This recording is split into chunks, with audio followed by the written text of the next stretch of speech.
All right, so vectors for the ACT look really complicated, but you really need to only know the basics. So really the first concept you need to understand is what a unit vector is. And the second concept is how to add vectors together. So let's go over some of the basics. First key thing to note is that a vector has both a magnitude, which is just a fancy way of saying a length, and then second, it has a direction. So you can see in the figure on the left there, I've included a diagram that is really a three-dimensional diagram. So it's in the X, Y, and Z axis.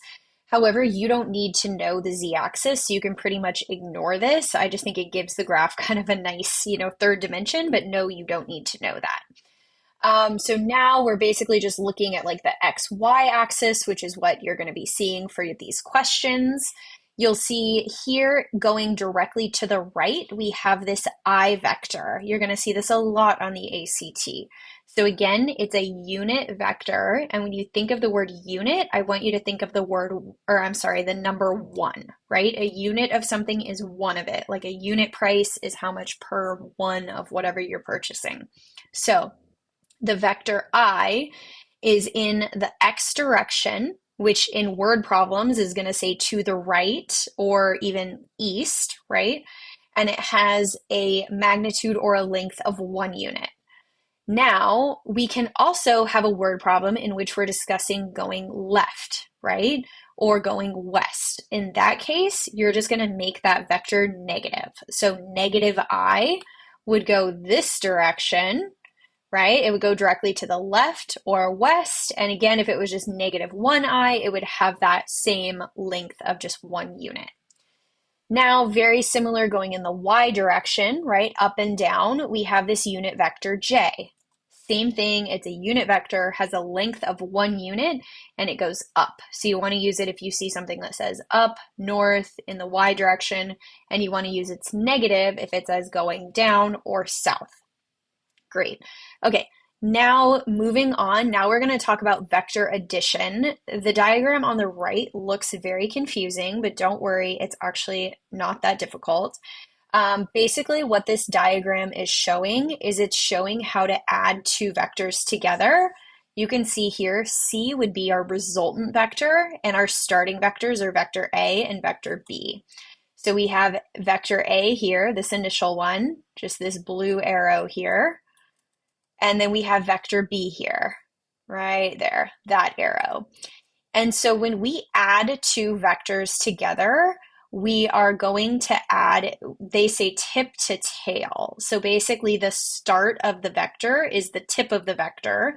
The end of the vector is called the tail of the vector. So we're going to take the tail of A, the end point, and then we're going to put the tip or the starting point of B so that it touches right there, right? So you can see this kind of new B vector here. It's not really new, it's just been moved, right? So we have A and then we have B here. And now to get the resultant, we just start at the tip of A and we connect it to the tail of B, right? And so this here is our resultant vector C. That you aren't really going to have to know how to do that graphically. It's going to be helpful if you understand it, but kind of the key thing to know is how to do this algebraically. At least I think that in most cases is going to be faster. So what you can see on this graph here is they basically broke the vectors up into its components. So into their x components and then into their y components. So what you'll notice is getting to A here, you went however many units to the right, and then kind of same thing for B, right? You went however many units to the right here. And if you were to add those two x components up, like let's say, I don't know, for A, let's say you went 3 units to the right, and let's say for B, you went 5 units to the right. What you'll notice is that that is the same x component as C, right? If you were to just go all the way over here, you would have traveled 8 units in the x direction for C.